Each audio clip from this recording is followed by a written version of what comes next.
Saya sampaikan sama Pak Jokowi. Semua agama benar menurut pemeluknya masing-masing. Nah, lalu saling hormat menghormati, saling harga menghargai. Jangan menegakkan agama kepada orang yang sudah memeluk agama tertentu. Kan itu sangat menyedot perasaan. Jangan tersinggung dengan ajaran agama lain selama tertulis dalam kitab sucinya masing-masing.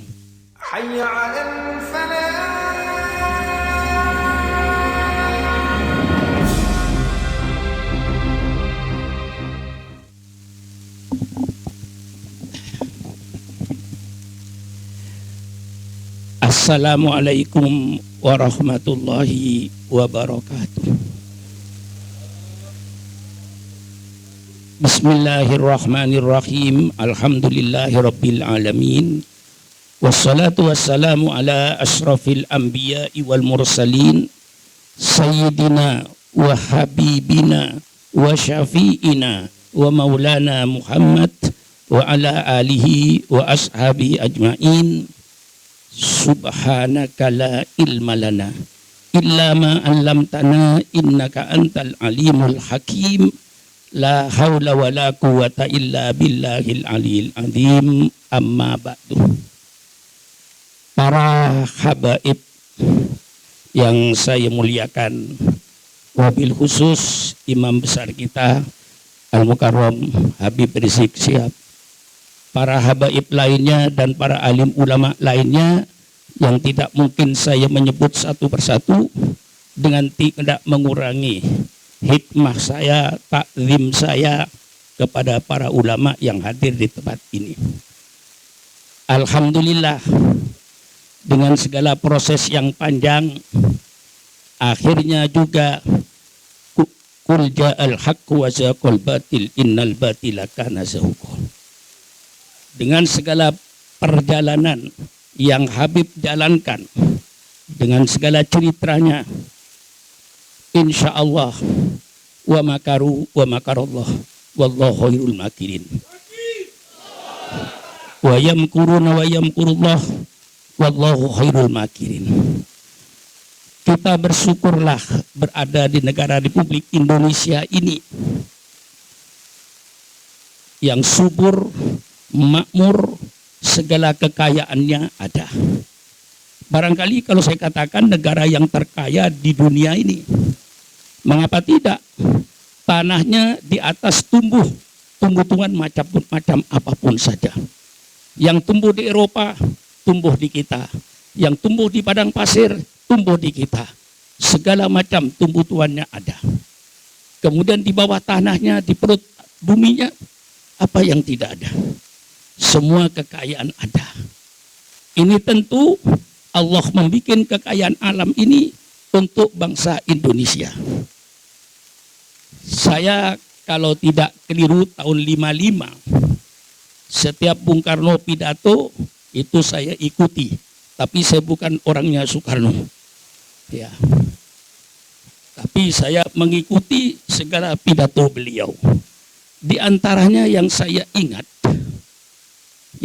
ingat, kalau kekayaan alam ini kita tidak mampu untuk mengelolanya, kata Bung Karno, biarkan saja sebagai harta simpanan yang nanti harus dikelola oleh anak cucu kita sendiri. Lalu kata-kata Bung Karno yang saya ingat, kalau kekayaan alam Indonesia ini diserahkan kepada investor-investor asing, apa yang akan terjadi? Kata Bung Karno, nantinya bangsa Indonesia ini akan menjadi ayam yang mati kelaparan di lumbung padi. Akan menjadi itik yang mati kehausan di sungai. Nah, jangan sampai kita menjadi itik yang mati kehausan di sungai. Kita jangan sampai jadi ayam yang mati kelaparan di lumbung padi. Inilah kekayaan kita ini. Alhamdulillah, kita syukuri kepada Allah Subhanahu wa taala. Alhamdulillah, perjuangan dari perjuangan. Mari kita baca sejarah. Faksusil qososo la'allahum yatafakkarun. Ceritakan oleh engkau Muhammad sejarah dan sejarah. Mengapa ditekankan kepada sejarah? Supaya kita belajar kepada sejarah, sehingga tidak menjadi korban sejarah. Orang yang tidak ingat kepada sejarah nanti pasti akan menjadi korban sejarah. Ingat kepada sejarah. Republik Indonesia ini menurut sejarahnya adanya NKRI ini juga karena para alim ulama. Ketika kita diproklamasikan jam 10 17 Agustus merupakan satu kesatuan, datanglah seorang kolonel Jepang yang saya baca dalam buku riwayatnya, yang mengatasnamakan Indonesia Timur.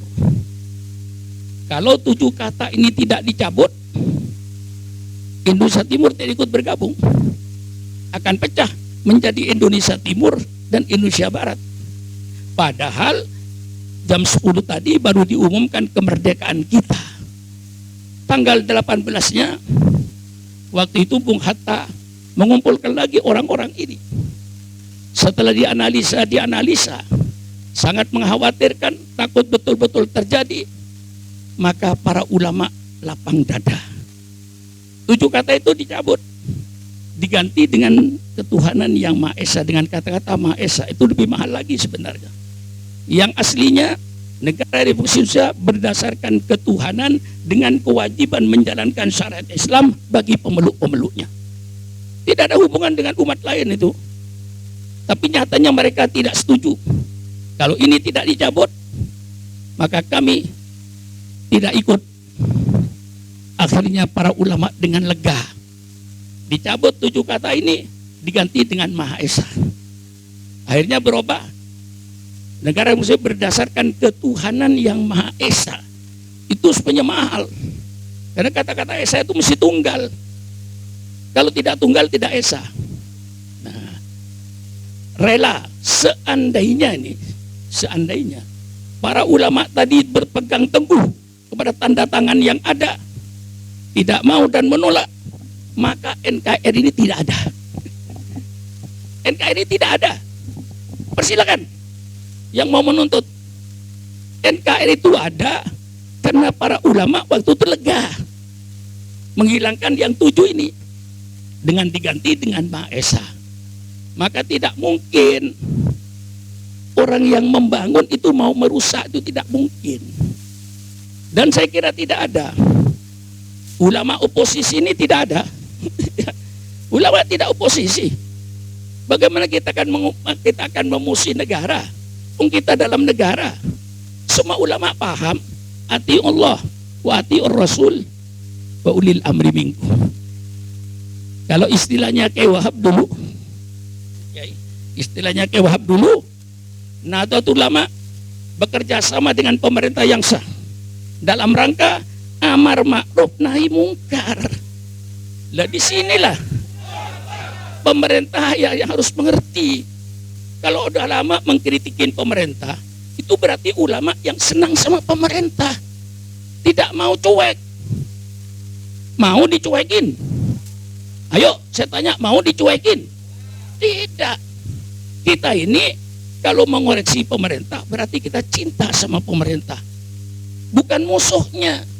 Dalam negara demokrasi misalnya saya berbeda pendapat, panggil oleh pemerintah ke istana, mari bicara satu meja. Apa maunya Pak Sukron, apa maunya Habib Rizik, mari bicara, adu argumentasi, bukan lalu dimusuhi. Karena yang mengkritik itu mahal itu.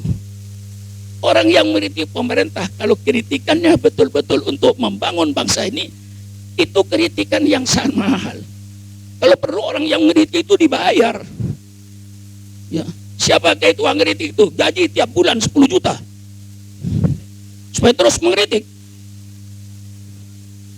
Loh, karena ini partner. Jadi kalau ada rakyat yang berbeda, itu bukan musuh. Panggil ke istana. Apa maunya Pak Sugron? Saya akan bisa menguratkan dia dan terbuka. Kalau perlu siarkan secara umum gini. Alasan-alasannya. Ini tidak ada istilah kiai oposisi, itu tidak ada. Tidak ada kiai musuh negaranya, itu enggak ada. Tapi kalau kiai sayang sama negaranya ada.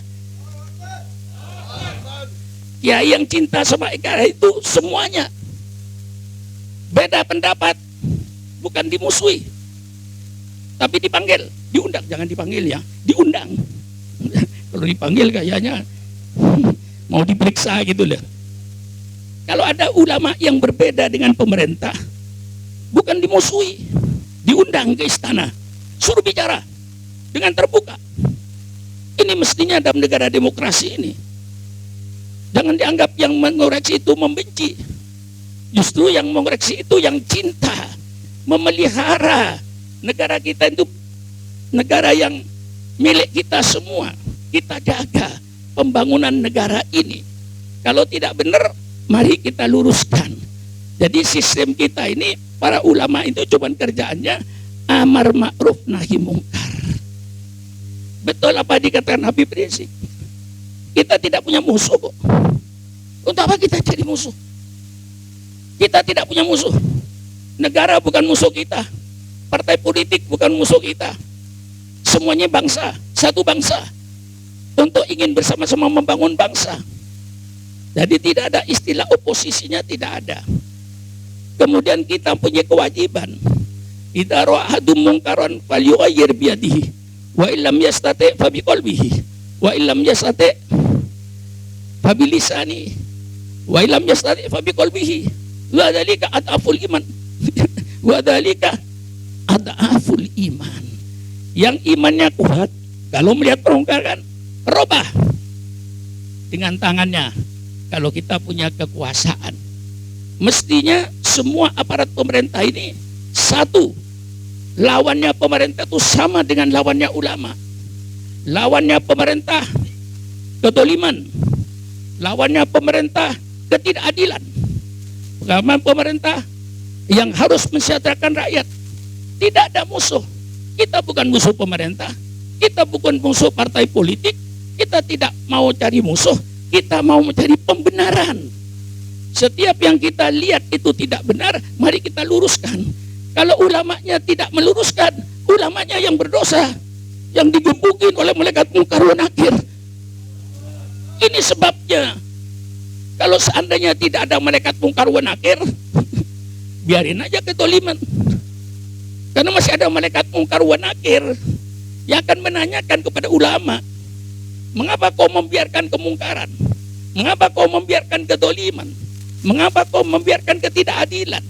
Ini seluruhnya ulama akan dituntut nanti di akhirat. Oleh sebab itu kewajiban amar ma'ruf nahi mungkar. Maka saya nyata dalam pertemuan ini, kita semuanya tidak ada yang bermusuhan. Seluruhnya bangsa Indonesia, rakyat Indonesia, semuanya ingin membangun bangsa Indonesia. Tidak ada musuh. Sekali lagi saya tegaskan, ulama tidak punya musuh. Ulama tidak mencari musuh. Ulama tugasnya amar ma'ruf nahi mungkar, amar ma'ruf nahi mungkar. Maka saya sudah 58 tahun amar ma'ruf nahi mungkar saya ini. Umur saya 82 tahun. Sejak zaman Bung Karno, saya sudah gini tangan saya kalau pidato.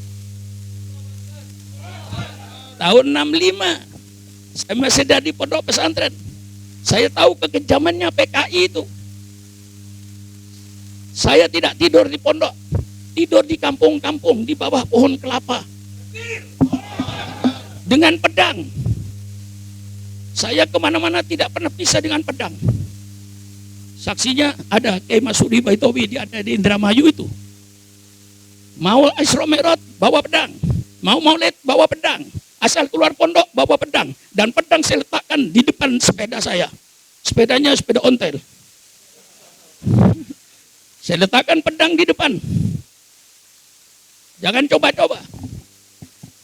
Itulah kekejaman PKI waktu itu. Kalau sekarang kita disuruh minta maaf, maaf. Engkau PKI yang minta maaf dulu kepada kita. Engkau yang minta maaf dulu. Baca sejarah tahun 48, pemberontakan Madiun. Berapa ribu ulama yang kau bunuh? Lalu 65, berapa yang kau bunuh? Anehnya kok kita disuruh minta maaf, engkau minta maaf. Karena banyak kesalahan-kesalahannya. Nah ini semuanya sejarah. Oleh sebab itu mari mudah-mudahan kedatangan Kiai Imam besar kita membawa keteduhan di pondok ini. Kalau seandainya Habib Rizik ada perbedaannya, tolong diundang ke istana. Kalau Syukron Makmun ada perbedaan dengan pemerintah, tolong undang ke istana. Mari kita berdebat. Rakyat menyaksikan mana yang membela rakyat, mana yang tidak membela rakyat. Jangan lalu dianggap musuh. Ini minta selanjutnya saya minta begini. Kalau Kiai Munawir asli, yang tidak ada duplikatnya, asli kan? Satu-satunya Kiai yang asli cuma dia. Insya Allah nggak marah kalau saya yang ngomong. Nah, Kiai Munawir asli. Berarti tidak ada bohong dia. Dan tidak pernah berbohong. Kalau berbohong, rubah namanya. Ya. Selama Kiai Munawir tidak pernah berbohong dan tidak mau berbohong, pertahankan kata asli itu. Kalau sudah mau berbohong, cabut. Kiai tidak asli. Ya insya Allah nggak marah beliau itu kalau dengan saya. Ya. Nah inilah saudara-saudara supaya kita memahami dalam negara demokrasi ini. Sekali lagi saya tegaskan, yang berbeda pendapat bukan musuh. Itulah kawan yang paling mencintai. Ya. Yang paling cintai negara itu siapa? Orang yang banyak mengoreksi. Tapi lihat koreksiannya benar apa tidak. Kalau koreksiannya benar. Jadi setiap yang berbeda setelah ini saya menginginkan Syukron berbeda dengan pemerintah. Undang ke istana. Apa maunya Pak Syukron? Masukkan TV semua. Nah, kalau benar apa yang saya usulkan, tolong pemerintah dilaksanakan. Kalau tidak benar, saya dibenarkan. Jadi tidak ada permusuhan itu. Kita dakwakan jalan terus. Ya mengapa? Saya 58 tahun saya hitung berpidato ini. Coba Kiai. 58 tahun, kawannya cuma ini pagi sore ini. Belum pernah ini lepas dari saya. Selama 58 jam. Dan tidak pernah saya pakai orde baru, orde lama, pakai orde-ordean. Yang penting Syukron Makmun, amal ma'ruf nahi mungkar, siapapun yang menjabat pemerintah, siapapun presidennya, siapapun menterinya, pasti Syukron Makmun amal ma'ruf nahi mungkar. Tolong kalau yang pemerintah kurang setuju, undang saya. Dan pernah saya diundang kok. Cuman sekali. Diundang saya kemukakan tentang tulis agama Habib Rizik. Di laptop dia sudah ada. Dan dia ketik. Kebetulan saya berhadapan-hadapan dengan Pak Jokowi. Tentang toleransi antar umat. Saya tulis. Ketuaan Yang Maha Esa. Mari kita laksanakan dengan sebaik-baiknya. Toleransi antar umat beragama itu kita tegakkan. Tapi sebatas mana toleransi ini? Toleransi bukan pemurtatan. Toleransi bukan pemurtatan. Tapi toleransi itu saling hormat menghormati, saling harga menghargai. Cukup umat Islam dalam toleransinya, jangan mengganggu mereka yang mau beribadah. Cukup. Itu saja. Orang Kristen mau ke gereja, persilakan. Orang Hindu mau ke gereja, persilakan. Kita cukup tidak mengganggu dan menghormati mereka. Sampai di situ. Kalau kita dipaksa untuk membenarkan semua agama, itu berarti pemurtatan. Kita tetap bagaimanapun toleransinya, inna dina indallahil Islam. Sesungguhnya agama yang diridhoi oleh hanya agama,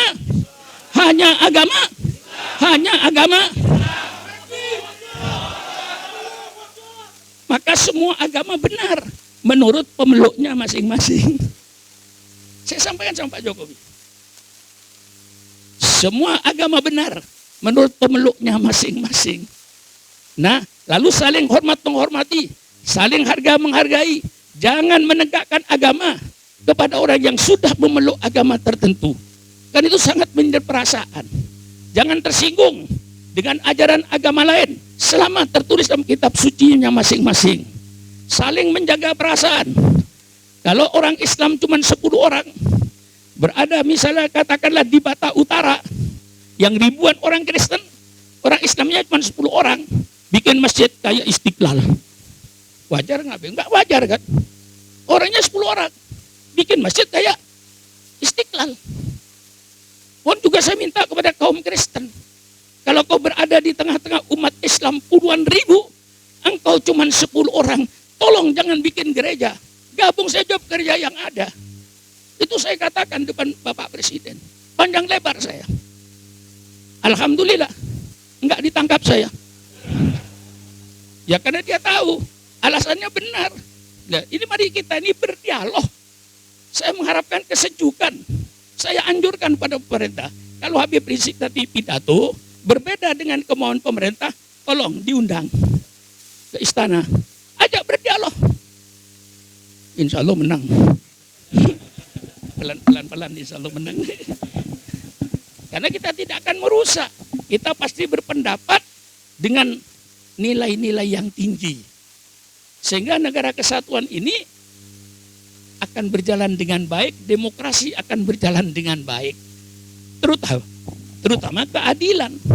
Yang mutlak itu keadilan. Yang harus kita perjuangkan. Ketidakadilan inilah yang mungkin kadang-kadang timbul gejolak. Maka keadilan mutlak kita tegakkan. Dan itu termasuk Pancasila. Saya pernah ditanya oleh orang, mengapa Pak Surya menerima Pancasila? Saya jawab, saya terima Pancasila. Karena apa yang ada di Pancasila, dari sila pertama sampai sila kelima ada di Quran. Tapi apa yang ada di Quran belum tentu ada di Pancasila. Batalnya wudhu nggak ada di Pancasila. Betul? Rukun salat tidak ada. Saya bernegara Pancasila. Saya beragama Quran hadis.